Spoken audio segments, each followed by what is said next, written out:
Hey, what's going on, KB fam? We have gotten so much emails from couples struggling, frustrated, tired, overwhelmed, praying, fasting, seeking the face of God for healing, marriage restoration, adultery, whether it's virtual, whether it's physical. I mean, the list goes on and on and on. We get so overwhelmed to put people on our calendar because people are hurting, people are tired, people are giving up.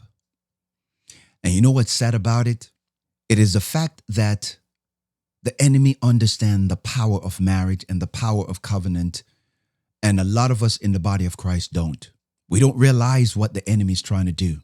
What if I told you that some of your biggest attack in your life is going to come through your marriage? Now, I don't want you to think that I'm trying to be funny about this or I'm trying to cast some sort of a spell or asking attack to come on you. That's not what I'm doing. I'm trying to let you understand the value of your marriage.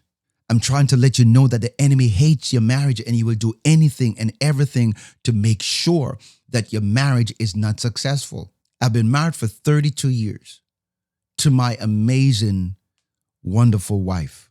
I love me some Joan Francis. For those of you that know us and you've been rocking with us, listen, I celebrate my wife. I add value to her life. I create an environment that my wife can thrive and flourish in. And she has done the same thing for me. She knows exactly what to do with my love. She knows exactly how to take my love and package my love and hand it right back to me. I am a practitioner of love. I get to steward loving her. And I take my marriage seriously. We take our marriage vow seriously. It doesn't mean that we are void of conflicts. We are void of marital problems. No. The enemy attacked the first marriage in the Garden of Eden, and he's going to attack your marriage too. Listen, guys, if this is blessing you, do me a favor and just hit the like button. Thank you for sharing this. Thank you for following our page. Subscribe if you haven't hit the subscribe button. KB fam, listen, I don't have any notes. I don't have a script. I'm not reading anything. I'm just looking in the camera. I'm just speaking to you because I want you to hear my heart. The devil is after your marriage. And he's not going to stop. He's relentless. He is trying to do anything and everything to make sure that your marriage does not succeed. That's exactly what he's trying to do. He attacked the first marriage in the Garden of Eden. And what make you think he doesn't and he's not going to attack yours? It's not a matter of if he will attack. It's the matter of when. Sometimes the enemy cannot get to you and your spouse, so he get to your children. He causes problems in your relationship. He causes havoc in your children and your job and your health.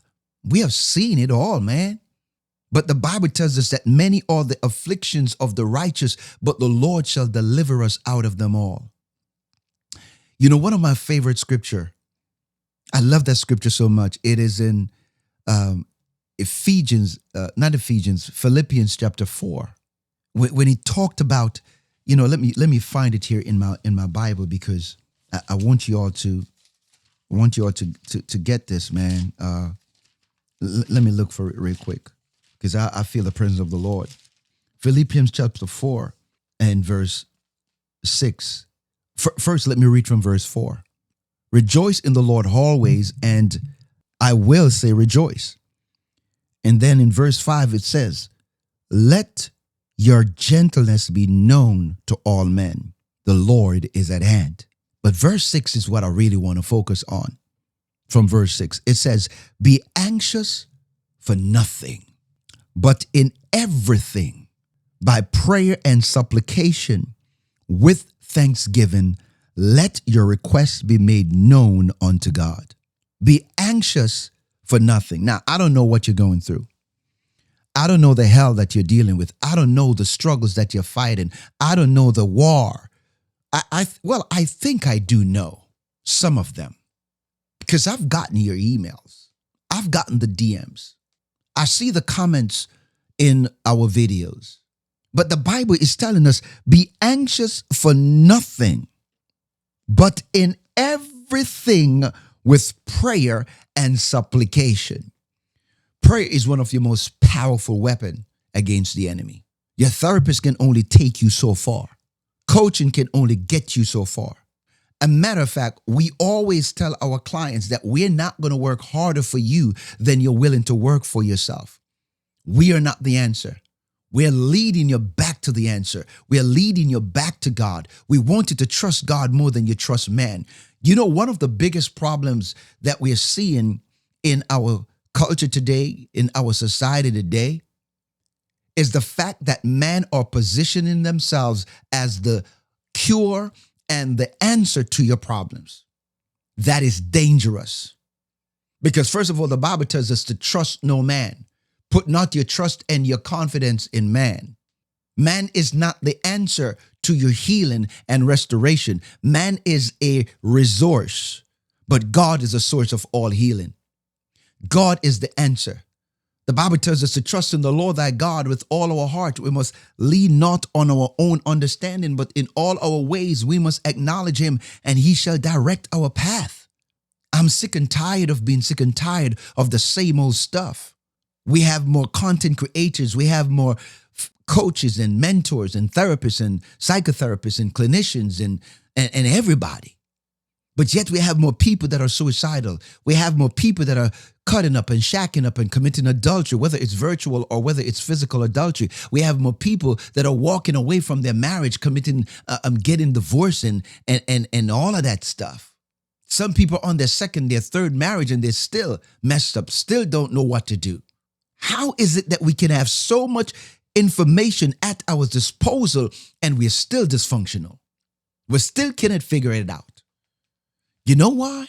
We have AI tools right now that is moving at such rapid speed that can transform the way we do content, the way we consume information, the way we search and the way we prompt and all of that stuff. But can I tell you the truth?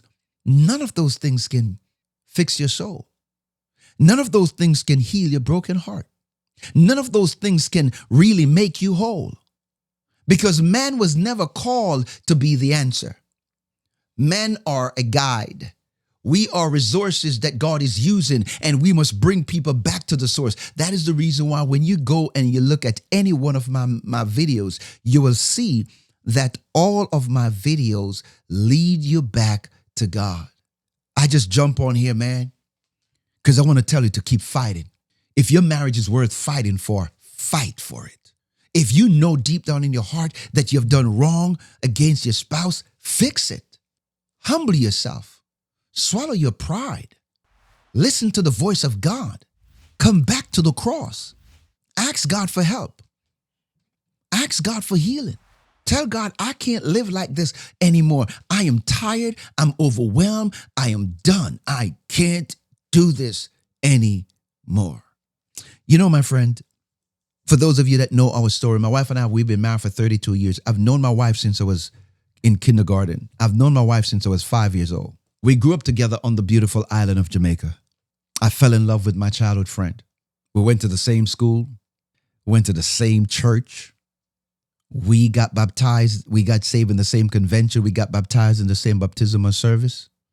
I'm talking about a friend that I've known since I was 5. Fell in love with her at 18. I was 18. She was 17 at the time. My God. I love me some Joan. The third, a matter of fact, I have the first letter that she wrote me April the 10th, 1989, right here. This is real. Laminated. This is real talk. These are some of the letters. Long distance relationship. I was living in New York at the time. You know, when we just got started in 1989, my mother moved, relocate to the U.S., migrated to New York. These are some of the letters I kept. And I remember the third year of our marriage, we started to have marital problems, and the enemy put it in my thought that we were not right for each other anymore. He wanted us to quit. He wanted us to throw in the towel. He wanted me to give up. I've known her since I was 5 years old. We have known each other since kindergarten, been the best of friends. As a matter of fact, I pursued my wife for 1 year before she gave me an opportunity to date her. And this letter was the letter that she wrote when she told me that, you know what, I'm going to give you a chance to see exactly what kind of man you are. I mean, I was 18 years old at the time. Man, all I need was an opportunity. That's all I needed. But who would have thought? Why am I sharing this with you? because some of you guys have some great memories. You had some great start. You have some great love stories. You have been through the ups and downs, and you have seen all the things that happens in your life, and you want to quit now. You want to throw in the towel. You want to give up because the going get tough and the tough get going. And I'm so sick and tired of the church. They do nothing to empower and to elevate marriage. They do conferences once in a while, or they barely talk about marriage. They don't do marriage ministry. They don't have resources for marriage. Most churches don't.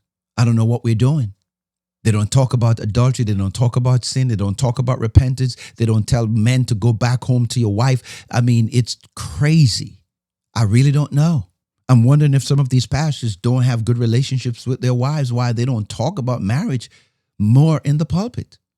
I don't understand it. But as I sit here, I want to encourage you. But you know, when my wife and I, the third in our marriage, started to have marital problems, God revealed to me a system. It is a biblical system that we've been using over the last 29 years of our 32 years of marriage. And I called it grace. And I believe without a doubt in my mind that every marriage needs grace. It doesn't matter what you're going through in your marriage. If you name it, I can fit it in one of these 5 categories. And the first letter, G, God first. Matthew chapter 6, verse 33. You need to put God first. My wife and I, we make sure that our relationship with God is number 1. I can live without my wife, but I can't live without God. Matthew chapter 6, verse 33 tells us to seek ye first the kingdom of God and his righteousness, and all things shall be added unto us. There's an emptiness inside of us that only God can fill. Sex cannot fill it. Money cannot fill it. Fame cannot fill it. Only God can fill that void. Some people on their second marriage, their third marriage, and they still can't figure it out. There's an emptiness inside of us that only God can fill. So your relationship with God must be tapped here. And when you're relationally sound, when you're spiritually sound, rather, you're relationally and emotionally sound. And the R in the grace framework is renew yourself. That's personal growth and development. Genesis chapter 2 and verse 15. God took the man that he created and he placed him in the Garden of Eden to work it and to protect it. I had to work on myself. I had to build myself up. I had to become a better version of me. My wife and I, we had to work on ourselves. The trauma. Now, I was not raised with my father. It was never really in my life. I met my father for the first time when I was 48 years old. First time I met my dad. My stepdad was there, but my stepdad came in my life when I was 17. I was like a young man. And then the A in the grace framework. Agree to honor and respect the covenant of marriage. Genesis chapter 2, verse 24, therefore shall a man leave his father and his mother and cleave to his wife, and the two shall become one flesh. I respect the covenant of marriage more than the love that I have for my wife. You leave and cleave. No one is more important than my wife. No one comes before my wife. Outside of my relationship with God, no one comes before my wife. I grew up with 5 sisters, the only brother among 5 sisters. And if I have to choose between my mother and my 5 sisters and my wife, I'm always going to choose my wife. There's no competition. Nobody can start no drama with my wife and I. Not my mama. God bless her soul. She went home to be with the Lord in 2016. But when she was alive, she and my wife had a great relationship. And if they didn't, I would still choose my wife. My sisters, they don't start no smoke, man. They don't want no smoke with me either because they know what I stand for. And then the C in the grace framework, connect deeply. Genesis chapter 2, verse 23, Adam said that you're bone of my bone, you're flesh of my flesh. I will call you woman because you came out of me. He related to Eve on the emotional level, the relational level, the intimate level, the spiritual level, communicating, create great friendship. He was basically saying to Eve that you and I are one. I got you, you got me, we got each other, we're good. You got to connect deeply. And then the E in grace, educate and equip yourself for a successful marriage. That is Proverbs chapter 24, verse 3 and 4. By wisdom, a house is built. By knowledge is it established. And by understanding, its rooms are filled with precious and pleasant treasures. Love alone is not going to cut it. Most of you guys that are having problems in your marriage right now, you were big time lovers before. What happened now? Marriage exposed you for who you are and who you're not. Marriage is a big revealer of character. And until you get better, your marriage will never get better. And that's the reason why the G and the R is the 2 most important part of this whole framework. And if you miss these 2, I promise you, I'm not asking you, I'm telling you what I live. You're not going to do well in your life and in your marriage. You would tolerate each other in marriage. Well, who would tolerate each other in marriage? Are you kidding me? Some of y'all are not even tolerating each other in marriage. You're living like roommates. You don't talk. You don't communicate. You don't do nothing. What I want you to understand, my friend, is this: that God must be at the core. That is the reason why the grace framework, it starts with God and it ends with God. It is always about God. It's not about you. And you can blame your spouse all you want, but what are you doing to build yourself? What are you doing to become a better version of you? What are you doing to elevate your consciousness? What are you doing to make sure that your marriage reflects the best of you? Because marriage just reveals who you are. It's a big revealer of character. Marriage exposed me for who I am and who I'm not. And when I decided to become a better man, that's when I was fully equipped to love and serve in my marriage. You got to be strong. You got to be courageous. You got to fight for it. You got to be connected to God to get through it. And I pray and trust that you're blessed. If you are going through marital problems and you'd like to be a part of our coaching program, hey, listen, click the link in the description. You can just sign up for a program. If you feel like you need to hear some more information before you sign up, no problem. Book a free consultation. Our calendars are always packed, so I don't know how you're going to get on, but if you do get on, I would like to see you so we could talk. In the meantime, I would like you to trust God and let God have his way in your life. Well, that's it, my friend. Thank you so much for watching. May God bless you. If you have not subscribed, please subscribe. If you have not hit that like button, what are you waiting for? Until next time, what lies behind you and what lies before you are tiny matters compared to what lies within you. Greatness is inside of you. It is time to let God bring out your greatness. Ain't it great? Bye-bye.